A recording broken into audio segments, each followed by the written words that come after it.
네, 여러분 안녕하세요. 반갑습니다. 이건희 주식 투자의 이건희 인사드리도록 하겠습니다. 채널 보시기에 앞서서 구독과 좋아요 한 번씩 꼭 눌러주시고요. 아울러서 이 부분 반드시 참고를 하셔가지고 유의를 하시라라고 또 강조를 드리도록 하겠습니다. 오늘 준비한 내용은요. 지금 상한가였죠. 바로 CS 베어링입니다. 자, 그런데 핵심은 무엇이냐? 엄청난 재료가 나왔어요. 굉장히 괜찮은 재료. 그리고 우리가 향후에 굉장히 좀 어떻게 보면 크게 먹을 수 있을 만한 재료가 나왔습니다. 풍력 관련주를 좀 전반적으로 오늘 다뤄보려고 합니다. 제가 잠시 후에요. 요렇게 전 세계 전망 그리고 수천조 원 단위의 이런 엄청난 투자가 들어갈 것 같거든요. 따라서 여기에 대한 부분을 자세하게 잠시 후에 내용에 대해서 안내를 드리도록 하겠습니다. 일단은 CS 베어링이 상한가를 갔죠. 저도 오늘 풍력 관련주 해가지고 좀 먹고 나왔어요. 오늘 좀 단기 데이 트레이딩 좀 결과를 보니까 이 정도 오늘 일당 한 500만원 가까이 정도 자 수익을 낸 것 같고요. 일단 이달 말 되면 아마 제가 결과를 종합질 할 겁니다. 손절도 많이 했고 이쪽도 많이 했는데 그거는 뭐 나중에 가서 말씀을 드릴 거고, 일단 오가노이드 사이언스가 반등이 좀 크게 나왔죠. 이때 좀 먹었고, 원익홀딩스 엔비디아랑 묶였죠. 원익홀딩스는 지금 원익홀딩스는 갑자기 엔비디아랑 묶였어요. 지금 메타랑 로봇손을 지금 공동 개발에 들어갔는데 메타의 로봇손 공급 부각, 로봇 손 필요하잖아요. 손 지금 그것도 갖고, CS인도 당연히 풍력, CS 베어링이 VI 걸리고 올라가는 걸 보고 잡았고요. SI 스틸텍은 짧게 먹고 나왔어요. 그런데 전진건설 로봇, 그 우크라이나 제공 관련주 트럼프랑 푸틴이랑 통화를 하면서 기대가 큰 걸로 보여졌는데 제가 어제 잘랐거든요. 제가 어제 좀 손절을 크게 해가지고 좀 멘탈 붕괴가 오다 보니까 함정 판단을 못했어요. 그래서 장 초반에도 전진건설 로봇 손절하고 좀 기분이 안 좋았는데 좀 정신 차리다 보니까 다시 이렇게 돌아왔다고 말씀을 드리겠습니다. 일단 오늘 CS 베어링이 상한가를 갔죠. 물량 꽉 잠갔어요. 지금 NXT에서도 거래가 지금 활발하게 이루어질 수가 없습니다. 물량을 안 주고 있어요. 자, 그런데 거래량이 지금 바닥권에서 일봉상으로 최근 역대급으로 터졌죠. 자, 주봉상으로 보시더라도 전고점 이 물량들을 단계적으로 소화하는 패턴이 나오고 있어요. 월봉으로 보시면 갈 길은 멀어요. 지금부터 한 2배 넘게 올라가야 되거든요. 그러면 최소한 얘가 10,000원까지 도달하는데, 또는 12,000원까지 이 저항 부근까지 일전 저항 부근까지 돌파하는데 거래량이 여기서 한 6천만 주가량이 터진다. 이번 달에 6천만 주 요만큼 이상 거래량이 터지면 가장 베스트예요. 그럼 이때 이 앞전의 물량들을 다 소화할 준비를 마쳤다고 보시면 될 것 같습니다. 그래서 CS 베어링이 좀 부담스러우신 분들은 이 풍력 관련주 좋은 자리 있는 건 많이 있거든요. 지금 물량 다 먹어치워버린 SK 이터닉스도 눈여겨보실만 하고, 우리 기수 밑골이 달았죠. 얘는 3번의 저항 구간이 있는데 이거는 좀 단순하게 좀 지켜볼 필요, 단기적으로 좀 트레이딩 관점에서 좀 볼 필요가 있다 판단이 되고, 동국 SNC라든가 우린 PTS라든가 우리가 지금 10% 20% 정도는 무난하게 먹을 수 있을 만한 자리에 있는 주식들이 많이 있어요. 이 기회를 여러분께 놓치지 마시고 5월달 잘 마무리하셨으면 좋겠습니다. SK 오션 플랜트 같은 경우도 일봉상으로 어떻습니까? 이때 물린 물량 소화하고요. 아마 내일 날라가면 이 고점 신고점 바로 뚫을 것 같아요. 지금 전고점이 23,500원인데 이거를 좀 봐야 됩니다. 여기를 뚫으면 월봉상으로는 3만원까지 열려있죠. 그런데 그 재료가 지금 굉장히 강하게 연결되어 있다 말씀을 드리겠습니다. 이것 때문에 갔어요. 풍력에너지. 트럼프 정부에서 이 뉴욕 해상풍력 프로젝트를 전격 재개한다고 합니다. 이거 굉장히 큰 거예요. 왜냐하면 트럼프 정부 같은 경우, 트럼프 대통령 일전에 이야기하는 걸 보면 친환경 에너지는 다 쓰레기다, 이거는 다 말도 안 되는 행동이다, 그렇게 나왔거든요. 그래서 화력발전이라든가 유가, 석유 중심의 그러한 부분을 굉장히 강력하게 밀어붙였었고, 무엇보다도 이 전기차라든가 이러한 2차 전지 관련해서는 굉장히 강경했습니다. 그런데 어때요? 트럼프 대통령이 집권하기 전에 핵심은 무엇이냐? 많은 기업들이 다 수십조, 수백조 원 단위로 투자가 들어갔잖아요. 그렇다 보니까 당연히 뭐가 있다? 노동계뿐만 아니라 정치권 압박까지도 있을 수밖에 없다라는 것이겠죠. 그래서 이 엠파이어 윈드가 다시 뜬다라고 합니다. 트럼프 행정부에서 해상풍력 재가동을 승인했어요. 공정률 30%, 25억 달러가 지금 투자 들어간다라 그러죠. 우리나라 돈으로 3조 원입니다. 국가 차원에서 3조 원 단위의 돈이 들어간다는 것은 기업 입장에서는 어떻습니까? 30조, 300조 가량의 투자까지도 들어갈 수 있는 그러한 굉장히 큰 산업 분야라고 보시면 될 것 같아요. 그런데 그 시간이 길지도 않습니다. 지금 뭐 이것저것 빨리빨리 진행을 하더라도 가동을 해야 하는 게 목적이잖아요. 상업운전을 당장 내후년부터 목표라고 합니다. 진행한다라고 합니다. 갑자기 방향 전환을 했죠? 그럼 이건 엄청난 호재입니다. 최근에 미국 시장에서 여러분들 미국의 신용등급이 강등이 됐잖아요. 지금 여러모로 트럼프 관세가 원인이라는 이야기가 굉장히 많이 있는데 지금 트럼프 대통령의 돌파구로서 뭡니까? 본인이 그런 것을 규제했던 것을 하나하나 풀어가면서 시장에서 오히려 그런 것들을 호재로 받아들이고 있다라는 거예요. 그러면 거기에 대한 부분이 회복을 하면서 점진적으로 어떻습니까? 신뢰성과 이런 기대감이 더 이전에 그 관세 충격이 있었던 만큼 더 그만큼 기대감이 클 가능성이 높겠죠. 뉴욕시에 지금 800메가와트 정도의 전력을 공급해서 50만 가구의 에너지를 공급하고요. 1,500여 명의 건설 일자리를 창출한다라고 합니다. 상업 개시는 2017년이라 그러고요. 근데 문제는 무엇이냐? 끄떡이 없었잖아요. 노동계랑 정치권까지 나섰다라는 거예요. 민주주의 국가이기 때문에 독재자처럼 행동할 수는 없다라는 것이겠죠. 취임 직후에는 풍력 발전에 대한 지역사회 경관 해친다라고 했는데 이제는 그게 바뀌었어요. 그래서 지켜볼만 하다. 그리고 엠파이어 프로젝트가 왜 그러냐? 여러분들 유용만의 사업이 아니에요. 민간 에너지 네트워크인 오션틱 네트워크가 이야기하는 걸 보니까 오하이오, 루이지애나, 텍사스, 사우스 캐롤라이나 지금 최소 20개 이상의 주에 프로젝트의 부품과 서비스 공급망이 연결되어 있다고 합니다. 이것을 중단하면 전국적인 산업 위축으로 이어질 수 있기 때문에 경제의 타격이 크다라는 거예요. 그렇기 때문에 엠파이어 윈드를 재개한다는 것은 무엇이냐? 지역 경제랑 일자리를 살리는 동시에 지속 가능한 에너지를 제공할 수가 있다. 그래서 또 어떻게 될지 모르잖아요. 그래서 계약 안정성이 보장된다는 이야기가 나오고 있고 미국 해상풍력은 아직 초기 단계입니다. 유럽 기업이 큰 손인데 미국은 초기 단계이기 때문에 상대적으로 기술력이 우수한 수출 경험이 있는 우리나라도 여기에 수혜를 충분히 볼 수가 있겠죠. 배터리 업계도 지금 전반적으로 가고 있다고 하지만 적자가 너무 커요.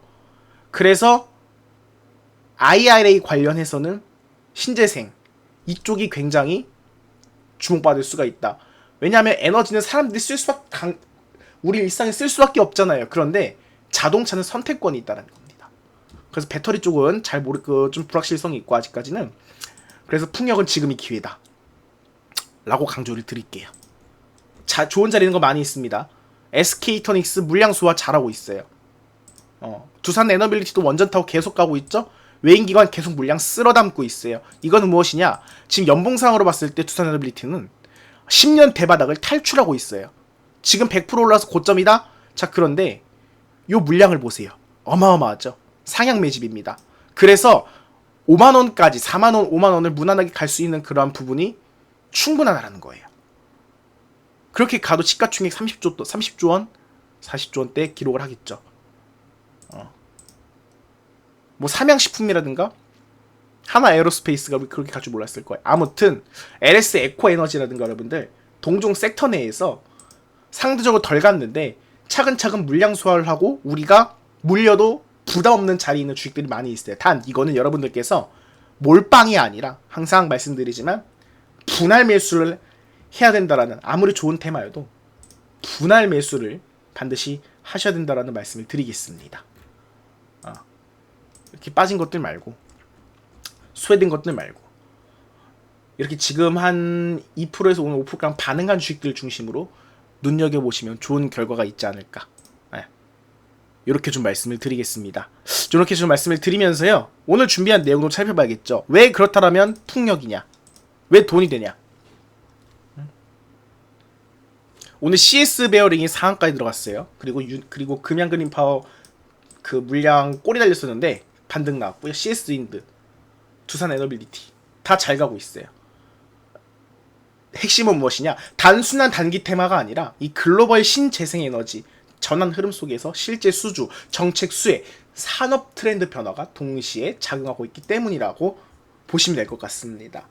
탄소 중립 달성 목표를 지금 2050년도까지 전 세계 국가들이 진행을 하고 있잖아요. 그래서 풍력, 태양광 핵심 축이 되었는데 이미 유럽연합, 일본, 한국, 미국 같은 경우는 보시면 우리나라가 포함해서 풍력 발전 확대 계획을 계속 세우고 있어요. 안 된다고 하지만 이미 투자해 놓은 것들이 있고, 그리고 분명히 단점도 있겠지만 장점도 있고, 그건 어느 분야나 마찬가지라 보고 있습니다. IRA도 지금 슬슬 폐지 관련 얘기가 나오고 있죠. 그 유럽도 그린딜 정책을 통해서 풍력 발전을 지원하고 있고, 중국이 너무 앞서가죠. 어떻게 보면 배터리 2차 전지도 중국이 어마어마한데, 로봇도 어마어마한데, 지금 세계 최대 풍력 설치 국가로 중국이 계속 미래의 먹거리를 선점하고 있어요. 이것도 견제가 필요합니다. 미국 입장에서는. 그래서 우리나라가 수혜를 볼 가능성이 크다라고 제가 말씀을 드릴 수 있겠고요. 해상풍력은 무엇이냐?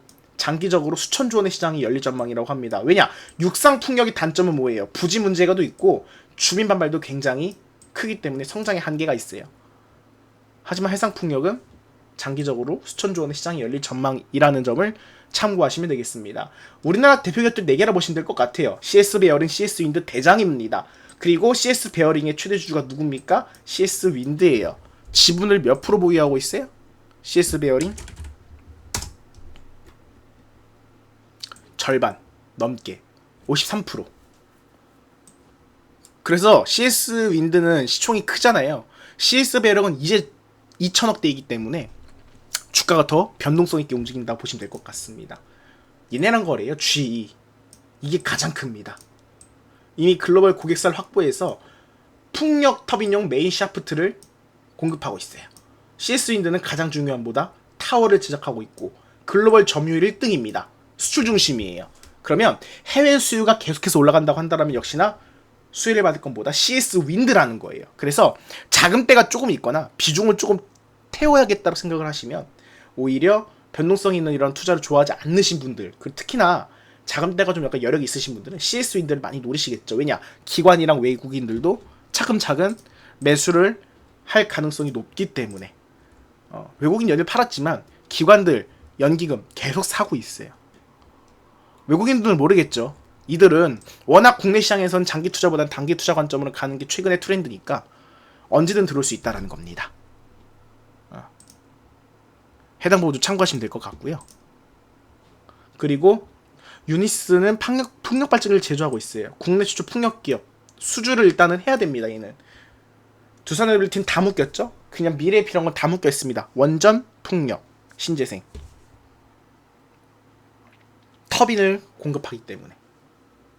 그래서 이 세 개 기업들을 눈여겨보세요. 추가적으로 신재생에너지, SK 이터닉스라든가 LS 마린 솔루션 같은 것도 눈여겨보세요.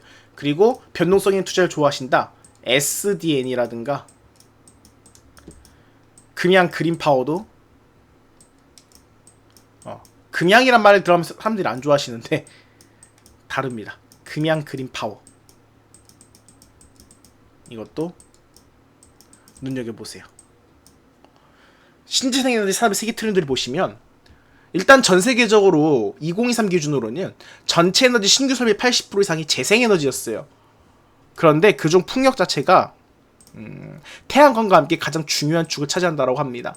국제에너지기구 IE에 따르면요, 2025년 올해는요 전 세계 발전량 몇 프로? 35% 굉장합니다. 이상이 재생에너지에서 발생하고 있고 2030년까지는 풍력 산업은 약 4배 넘게 성장할 것으로 예측되고 있다고 합니다. 일단 풍력 단가는 지속적으로 하락 중이지만 성장성이 워낙 크기 때문에 수익성은 향상되고 있고, 특히 해상풍력은 이겁니다. 장기 계약이죠. 장기 계약 기반 안정적 수익 확보가 가능하다는 점. 그래서 기관들의 투자들의 관심이 높다고 보시면 될 것 같습니다. 우리나라 같은 경우는 풍력 발전 비중은 매우 낮은 편이지만 정부가 2030년까지 풍력 비중을 13배 이상 확대하는 계획을 세우고 있어요. 그 프로젝트로는 첫 번째 전남 신안 쪽이요. 해상풍력 8.2GW 세계 최대 해상풍력 단지가 예정되어 있고 동해 울산 해역 부유식 해상풍력이 프로젝트로 예정이 되어 있죠. 그래서 국내 풍력 부품 업체들이 글로벌 서플라이 체인에 진입하는 것이 핵심 과제라고 보시면 될 것 같습니다. 그걸 지금 나서고 있는 게 두산 에너빌리티랑 CS 윈드, CS 베어링이라 보시면 될 것 같고요. 그래서 이 애들이 풍력 관련 이야기가 나왔을 때 굉장히 제일 먼저 반응을 한다라고 보시면 될 것 같습니다. 그래서 결론은 풍력 관련주는 단기 테마가 아니라 국가 전략이라 보시면 될 것 같습니다. 글로벌 에너지 전환과 연계된 중장기 성장 산업. 그래서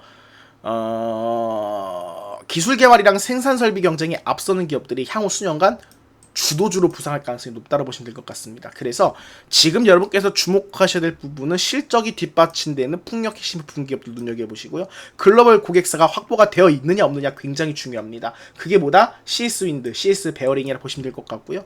정책 수익 가능성과 수주 능력을 보시면서 판단하시라고 강조드리겠습니다. 여러분 시장이 안 좋다 그러잖아요. 변동성도 심하고 먹을 거 많아요. 먹을 거 정말 많기 때문에 놓치지 마시고 욕심내지 마시고 적당히 잘 챙기시면 좋은 결과가 여러분께서 반드시 있지 않을까라고 생각을 하고 있습니다. 화이팅 하시고 제 방송 많이 시청해 주시면 감사드리겠습니다. 지금까지 이건희 주식 투자의 이건희였고요. 다시 한번 채널 구독과 좋아요 눌러주시면 감사드리겠습니다. 오늘 방송 여기서 마무리하도록 하겠습니다. 감사합니다.